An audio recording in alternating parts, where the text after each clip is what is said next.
So let's get the show on the road. Hello, everybody. Good evening. Hello. Hi, glad to see you. Hey, Mark. Hey, who is T? Give me a clue. Who's logged in as T? You can unmute yourself. We're a community. We like to build relations with each other and know who we are. T, are you there?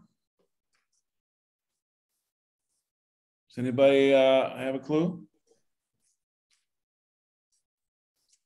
Hey, sorry. Yeah, this is Trung. I was unable to unmute. Oh, okay. Okay. Tron, huh? Okay. Yeah. Very good. Thank you for letting us know. You know, God's people have all kinds of enemies in this world, and so we just have to be a little bit careful. You know how that goes. Absolutely. So, thank you. Michael, hello. You got your hand up? Yeah, non-enemy here. Oh, okay. Well, it depends on who you're talking to, maybe. Yeah, or if you're on the wrong side, perhaps. Yeah, exactly. Okay, good, thanks. All right, I'm trying to juggle all these functions here. Let me get my video going. So you can see who I am. I'm out here lost in space, Panama skyline. Anyway, okay. Well, thank you for being here, folks. You know, this is really kind of exciting for me, and I hope it is for you too, that the general format that we want to follow in these Monday night meetings is, of course, this is sponsored by World Mission Church for the benefit of the Community Support Network, CSN. All right, so that's our focal point, building communities. And what we want to do is make this an opportunity for all of our members and guests to have their questions answered, maybe spend a little bit of time on training and how to and troubleshooting and how does it work type of thing for our guests so that everybody's clear. And then on the back half, then we'd like to spend some time actually building our communities, talking about information that's going to help us to literally come out of Babylon, right?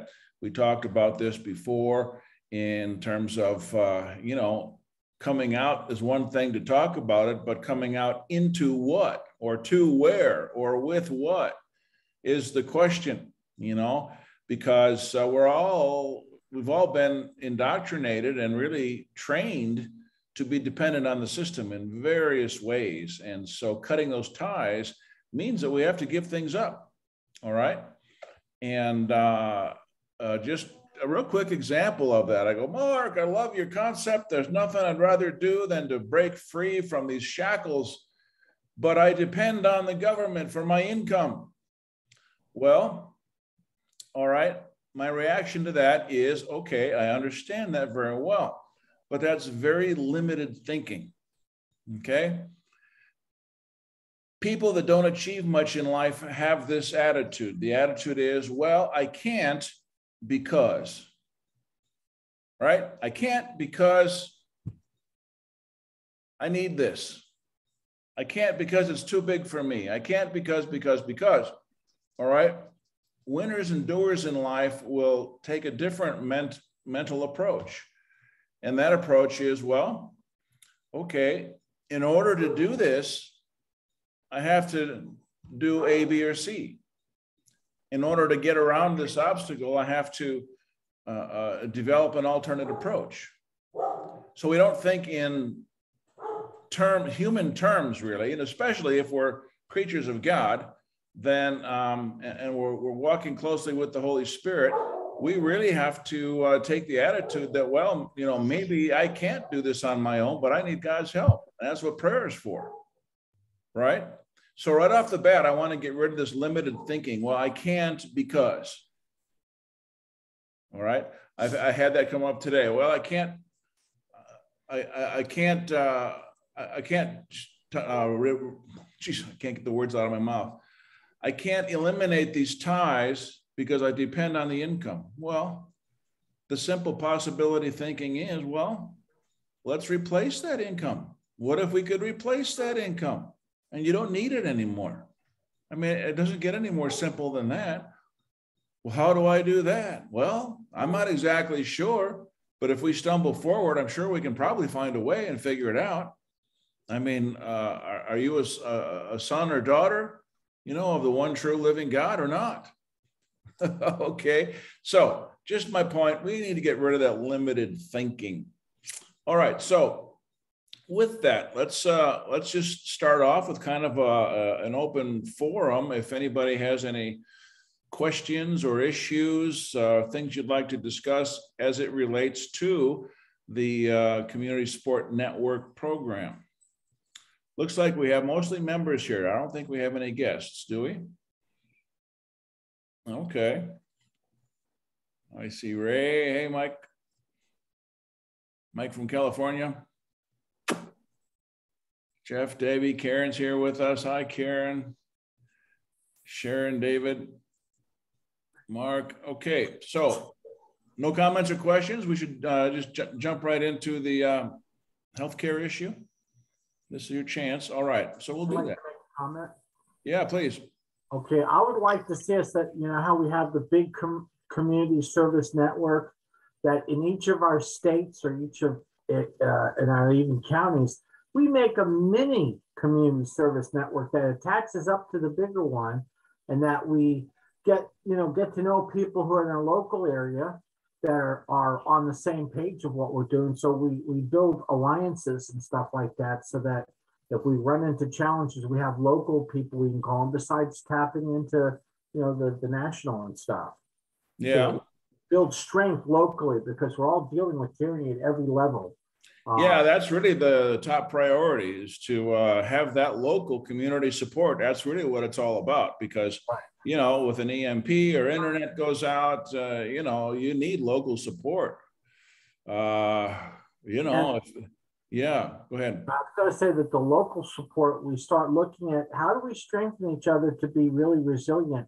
I mean, outside of the court stuff or dealing with the right stuff, okay, how do you make yourself resilient for, let's say, being able to grow your own food or produce your own electricity, or being able to have communications within your local network? Right.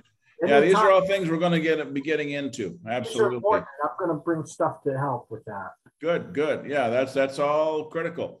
And we can only do so much at a time, so we're going to try and peck away at it. And these sessions will be recorded so people can review them at their own leisure if they missed the live opportunity.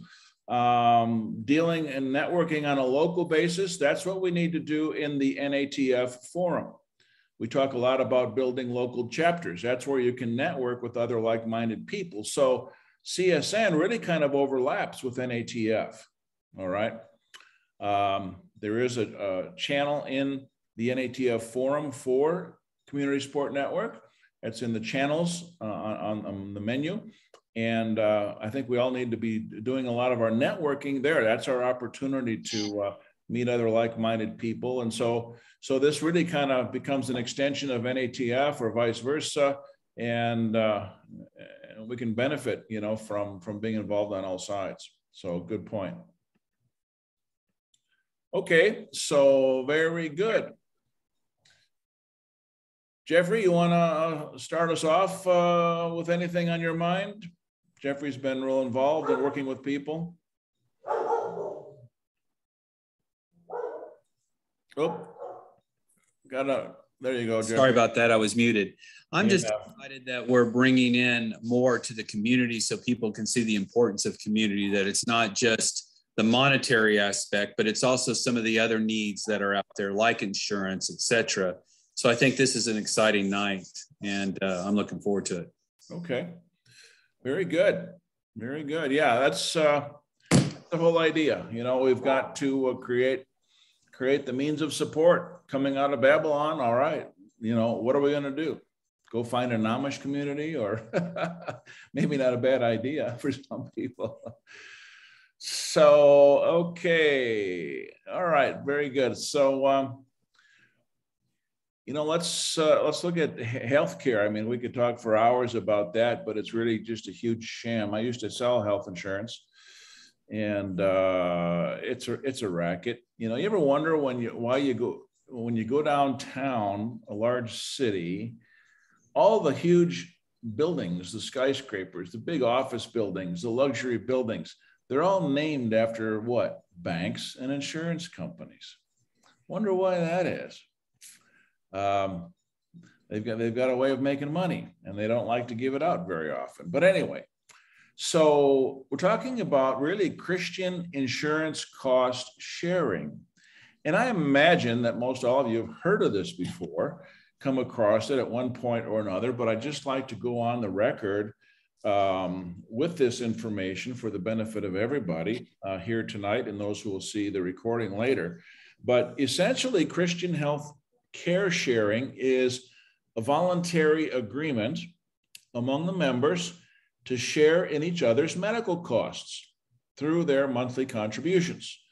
All right, this kind of sharing is an alternative to what is almost invariably more expensive healthcare options that you may not be able to afford.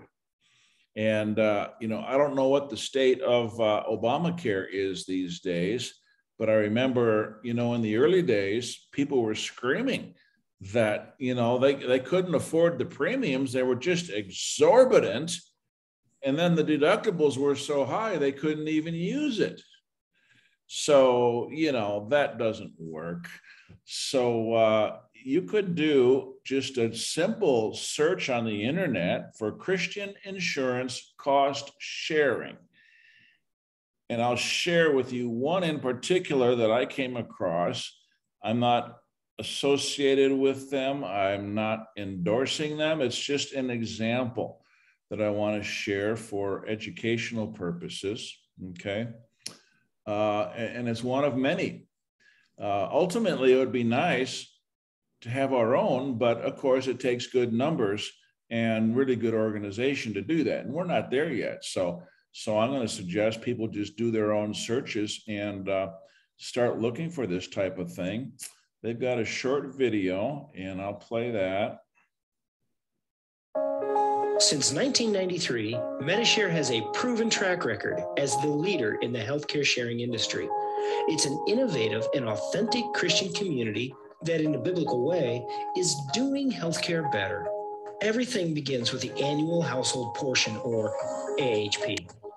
This is the dollar amount that must be satisfied before subsequent eligible medical bills are shareable. Based on the AHP chosen, this family pays a monthly share of $383. This amount will be used to pay the medical bills of other Medishare members. Once they meet their AHP, 100% of their eligible medical bills are shared by fellow Medishare members. It's that simple. Let's suppose a medical need arises. In the case of a small, non-emergency medical need, Medishare members have 24/7 access to free virtual doctor visits through our telehealth program. Members can interface with a board-certified doctor, receive treatment, and a prescription in 30 minutes or less. In addition to unlimited telehealth access, we also provide professional virtual counseling services. For more significant medical needs, Medishare members can choose a doctor from our extensive PHCS provider network. Medishare receives the medical bill and begins to work on our members' behalf. We negotiate the discount, pay the provider, and then we connect with our members. Now, beyond the paperwork, there's the personal touch. By simply tapping the Medishare app, you can find a word of encouragement and constant prayer for your needs. This is how we share, and this is how we make a difference. This is Medishare. Okay, so that's simple enough. One thing that I've never really liked, and that's being restricted to a list of approved doctors. So it'd be nice if you could find one that gives you free reign. And then there's always terminology that you need to look for, you know, paying reasonable costs. Well, okay, let's get down to define what exactly is reasonable and who decides that or how is that decided. All kind of tricks insurance companies use, which having sold it in the past, I know some of the tricks. But yeah, very simple, straightforward. People say, you know, one of the first things you need to do in order to really come out of Babylon is to get rid of your corporate job. I mean, you've got so many strings tied to you through, you know, your corporate employment. And a lot of people don't like to hear that, of course. But again, all right, well, let's replace it with something else that gives you more free time, gives you more freedom in your life. All right, gives you as much or more in terms of compensation. You know, these are all things that we need to start our possibility thinking with. But, you know, I've heard before, well, I can't quit my job. I got to have my insurance. Well, all right, what if you didn't need your insurance and you had an alternative? What if you had something to replace your income with? All right, these are all things that we need to explore. And there's more than enough opportunities out there. We've got, you know, several that we're working with, and I'm sure you can find many of your own. But it just takes a complete shift in your mindset that this is what I want to do. And so I just have to find the way. Let's find the way. Not, well, I can't because, right? Let's find the way. Let's work together on that. I can't quit my job because I'll lose my insurance. Well, let's look at alternative insurance. Okay, so, you know, it would be nice if we could find a volunteer here to maybe research some of these plans and maybe make a recommendation. You know, there's several of them out there, but, and, you know, we don't all have to be on the same one. You can pick one that suits you, you know, and your needs and your family. You know, personally, you know, I'm a single, super healthy guy. I've always gone for catastrophic plans. You know, I'll pay the first 10,000 or whatever. But, you know, if I have a serious car accident or need heart surgery or something like that, well, then, you know, I need to have that covered and I'll pick up the small stuff. And the beautiful thing is living here in Panama, things are affordable. It's not like up in the States where it's absolutely ridiculous. So I had a close friend had a kidney removed, and the whole thing, hospital stay, surgery, medicines, pre-care, post-care, about $4,000, you know. So in fact, medical and dental vacations are very popular in Costa Rica and Panama. People come down, have a vacation, come down here for the cheap quality care. It's as good as you get in the States, maybe better because they don't, you know, restrict you so much with all the regulation and tracking and databasing and everything else. So anyway, think about that, medical or dental vacations. The money you save, you can make a nice vacation out of it and have a life experience that you remember and savor. So yeah, Mike, go ahead. I was going to say, years ago, they used to have a Puget Sound assurance company where people used to insure their vehicles, where it does assurance, which is much better than insurance. Now, they don't have it now, but I wonder if there's something that we could research, that something that's similar to that, because assurance really does really great coverage versus insurance. They're limited liability. If somebody gets hurt and it's more than $10,000 damage, they won't cover it, so they allow people to sue you and stuff. So there's problems with insurance.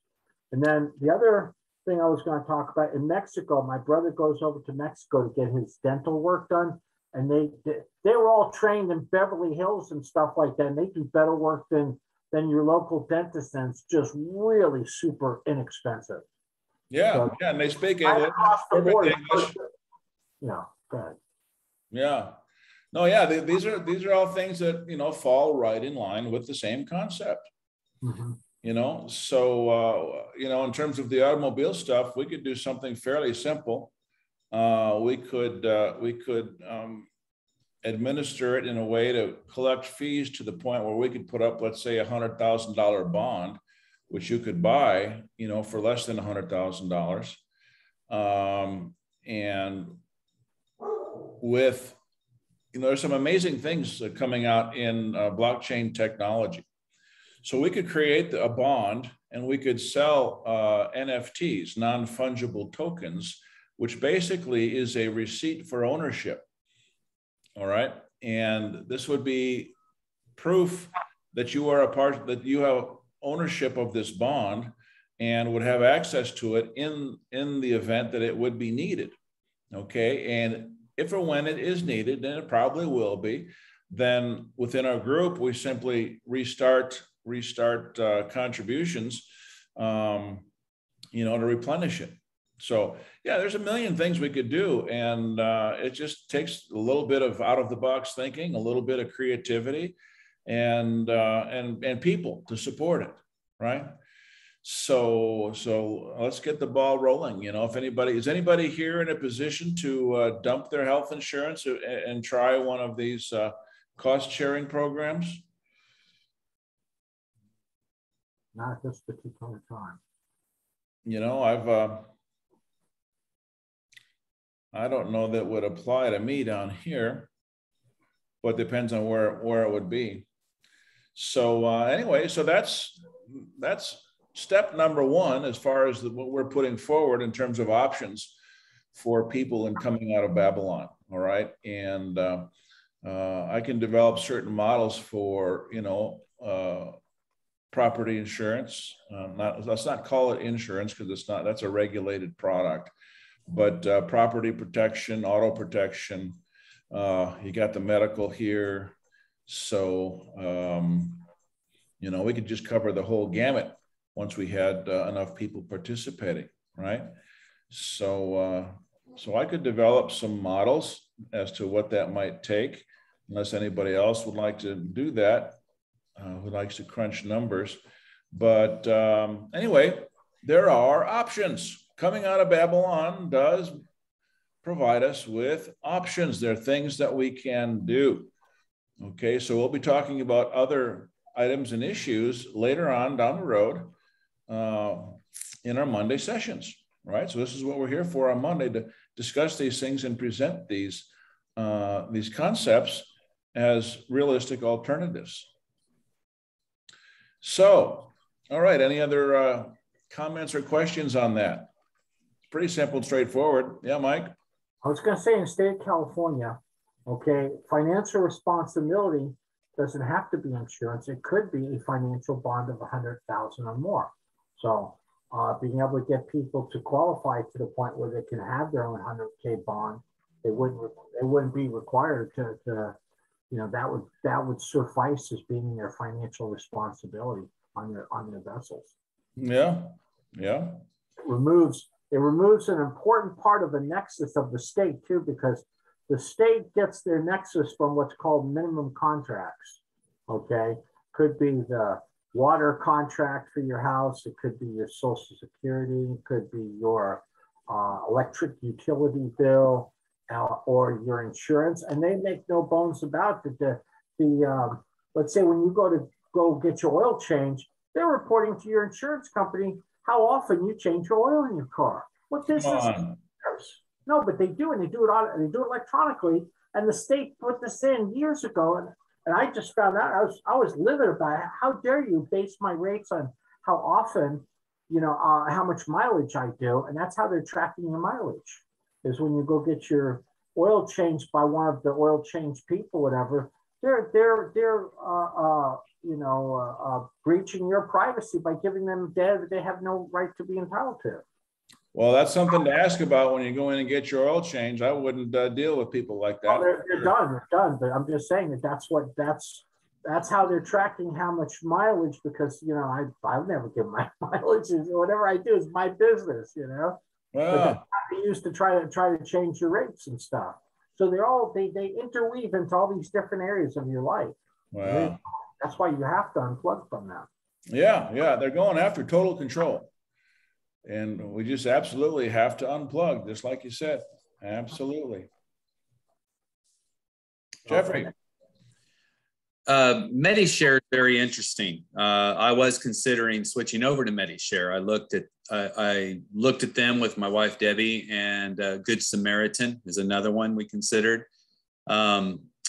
Unfortunately, I have to do it I only have that option once a year, and I didn't take it because I really like my HSA account, and the monies wasn't flexible enough for me to finish that decision. But it would have got us out of the corporate structure. We wouldn't have had to pay very much difference in the size of our family. But what I liked about dealing with Medishare is they really cared about the individual. It wasn't like some insurance company. Actually, the representative on the other line, he cared about us. He actually wanted to pray with us before we left, with no guarantee we would be with them or not be with them. It was just, that was his heart. So if you're looking for a good company for a format like this, Medishare was right up there. How did the contributions compare to the insurance premiums? From what I pay and the co-contributions, it was very little difference. Oh, okay. But I would have to go back and look at it. Yeah. I would like to think that they'd be a fair amount less expensive, just due to less administration, more efficient management, things like that. Mm-hmm. Mm-hmm. But that's wishful thinking, perhaps. Debbie, I see you there. Do you remember what those numbers were? We're at different locations tonight. I got it. Can you hear me? Yeah. Yes. Okay, I just had to unmute. So yeah, they were pretty close. The biggest difference is that when some of the things that I would consider that I think would be a lot better about dealing with the Medishare is one of the things that I have noticed in managing my family when they have been in hospitals. I've had to manage their health care because the right arm never knows what the left arm is doing. So I manage the medications and, even the nurses and the doctors. And one thing I've noticed is that when you have regular corporate health insurance, these doctors run every kind of test that your insurance company will pay for. So they just run you through the muck and mire.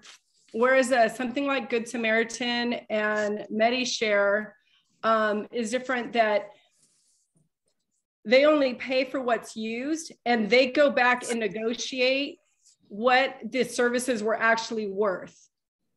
So they do not pay what the hospitals ask. Yeah. And they don't pay what the doctors ask. So they know what things are worth. Wow. So when you go in with that kind of insurance, these doctors know right out of the gate that they better get their ducks in a row, because they may not get paid for everything that they're ordering. Whereas the corporate insurance doesn't work that way. So I think we probably will give up our benefits with the health spending card. I think, what do we pay on that, Jeff? Like $7,000 a year that is non-taxable. Yeah.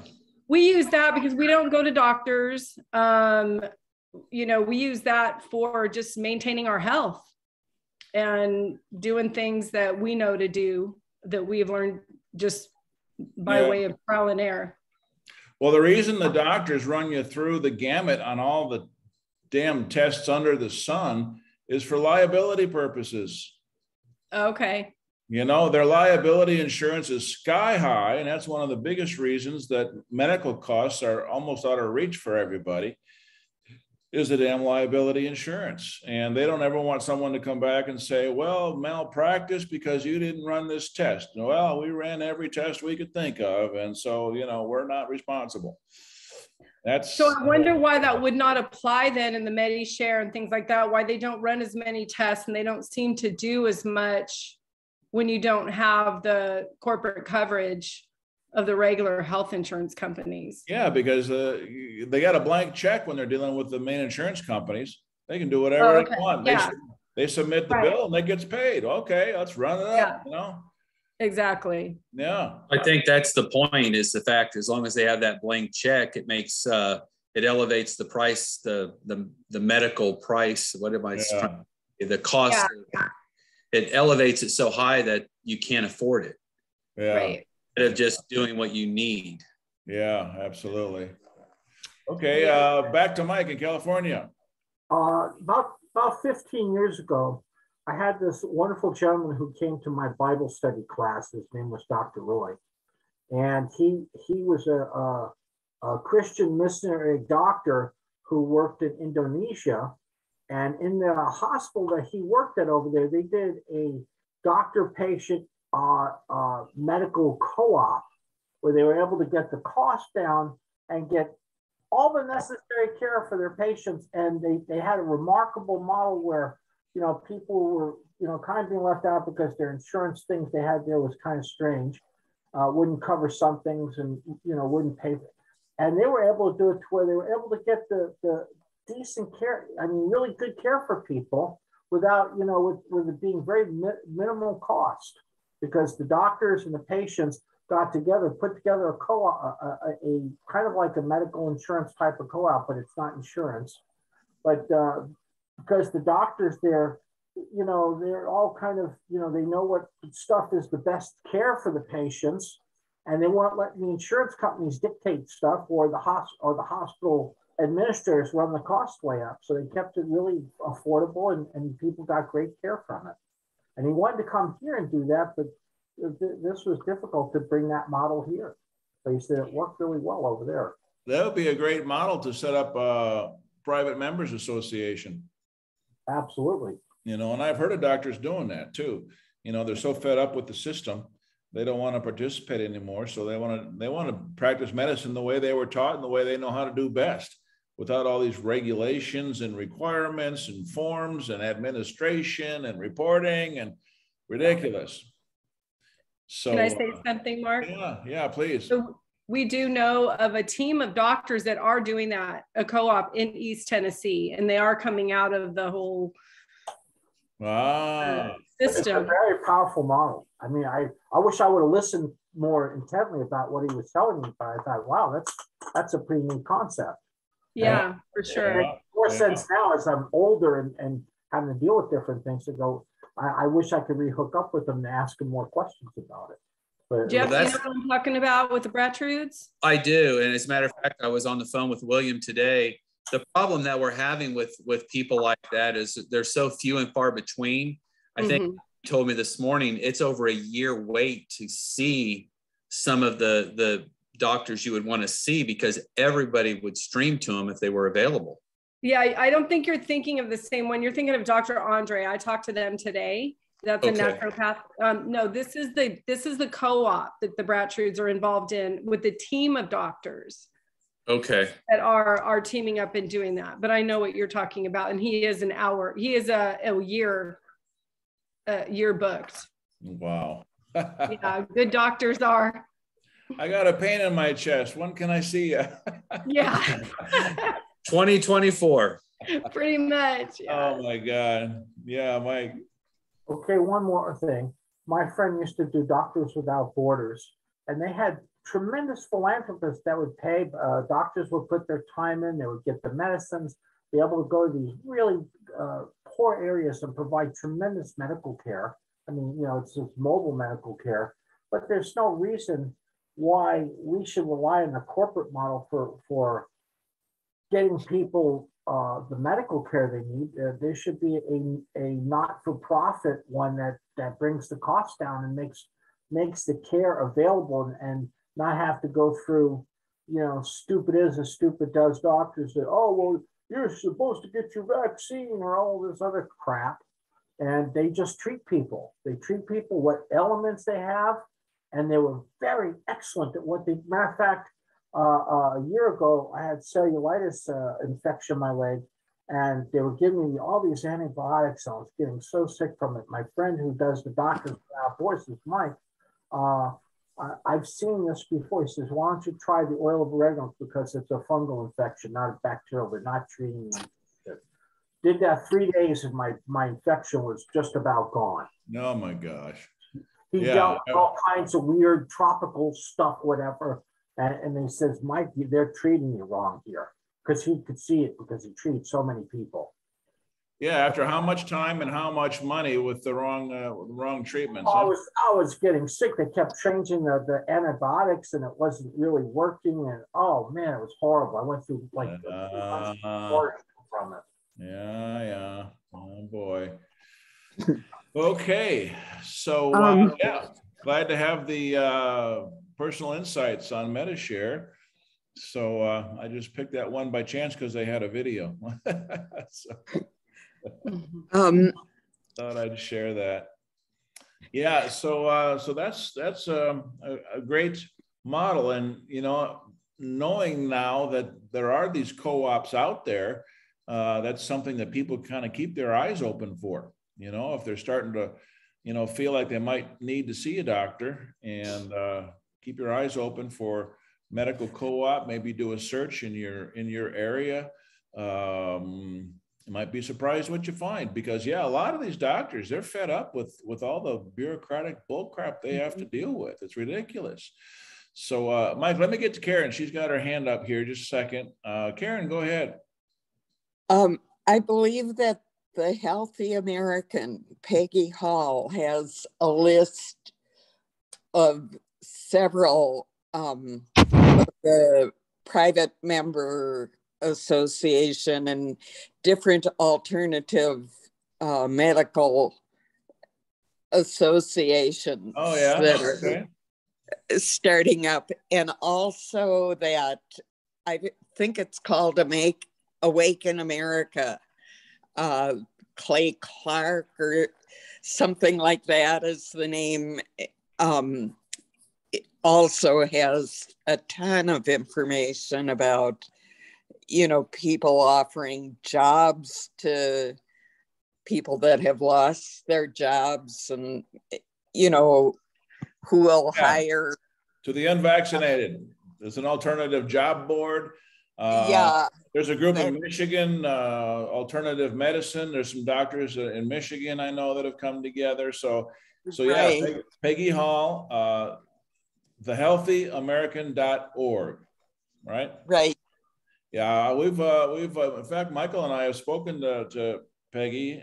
We did a call with her and been in touch, and she's great. I love Peggy. She's just a phenomenon. Yeah. I wanted to give you one more resource, Frontline Doctors. Oh yeah, Frontline Doctors, yeah.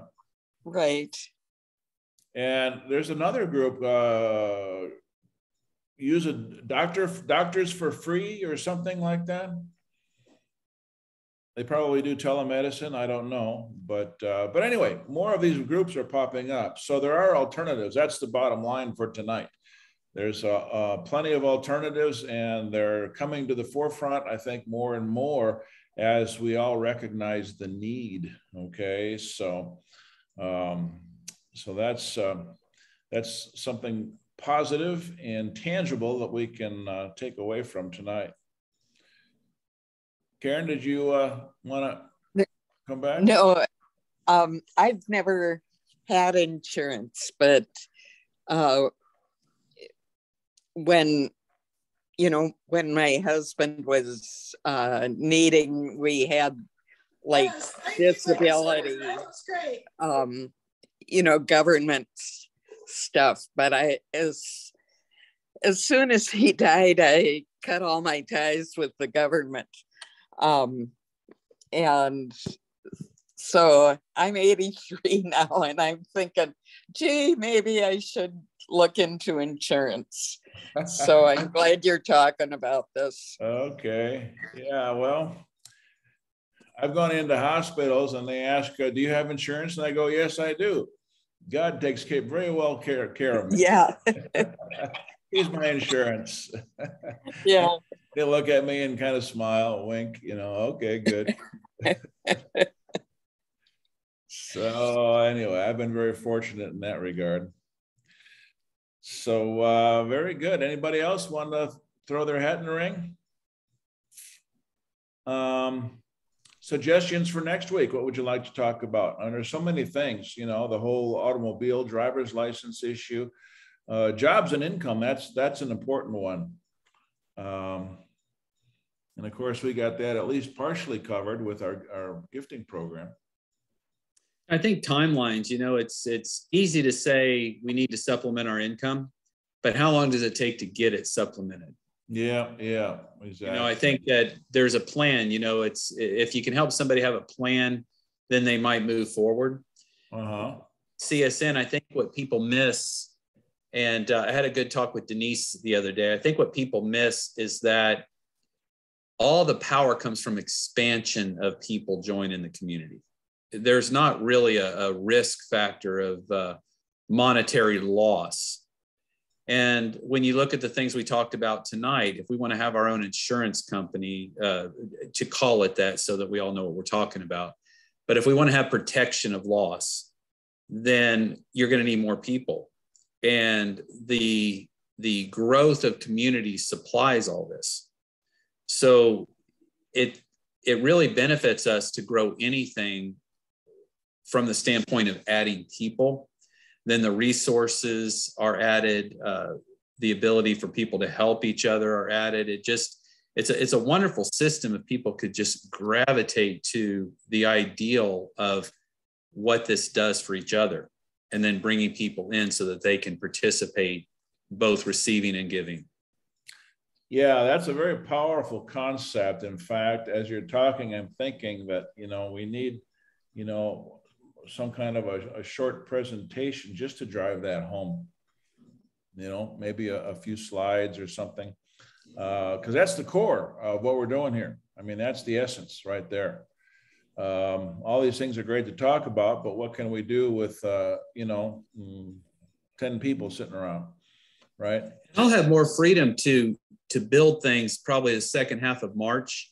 Right now, I'm just, I'm swimming. I actually have another call on another screen that I muted. It just keeps going. But I would say middle of March, I'm going to have a lot more freedom that I might be able to do a little more. I know Denise and I are working on something to review with you a little later, and Ray, but it's not worth bringing up right now. Okay. Very good. Yeah, Mike. Okay, I would like to do this as a multi-part series that we look at, because we have varying degrees of crises happening all across the countries and across different nations, that we should look at being able to make better home defense, better self-awareness defense, not, of course, non-lethal, lethal stuff, that's up to you about that, but how to prepare your home for maybe an extended grid down situation, and how to do these preps without blowing your budget up.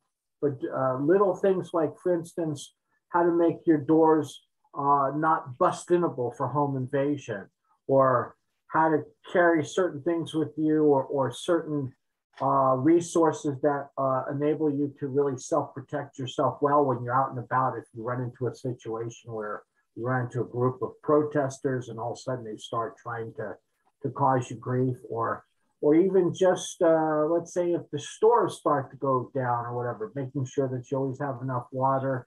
And let's say seeds, like for instance, when the pioneers went across the country settling America, they kept a leather pouch and sprouting seeds inside, right next to their, right underneath their vests and stuff. And most of the time when there wasn't game to be caught, they were eating sprouts. Okay, and people don't even know that, or they were eating pemmican or other things that are long-lasting foods. Doesn't go bad, and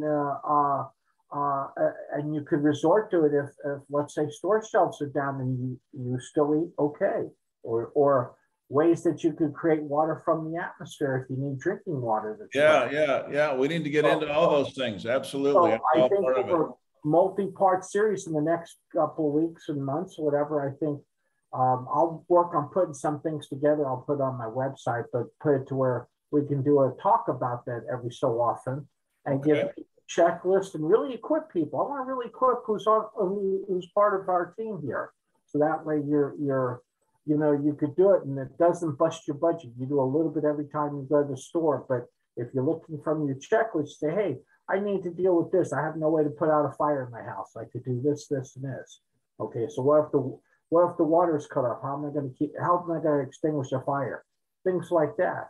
Just lots of different little things that you wouldn't think of until you have a crisis situation happening. Yeah, absolutely. And we'll have an entire library of recordings, you know, people can kick back and pull it out when they need it, and be great. So yeah, that's exactly where we're going.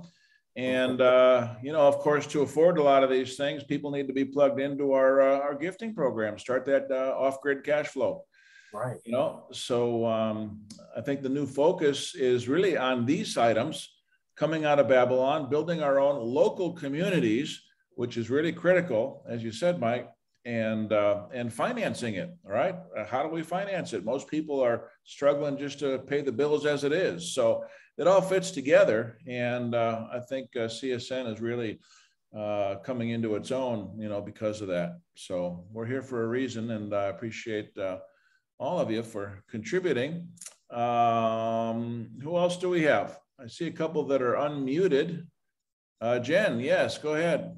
Just to add to what, I don't know this gentleman's name over here in the hat that was talking, but I would like to, and I think you mentioned it before, but really kind of get into a little deeper communications, like how we would, like our little group here, we've talked about, I know that there are walkie-talkies that go 35 miles, or ham radios, you know, what is the best backup for getting in touch with people?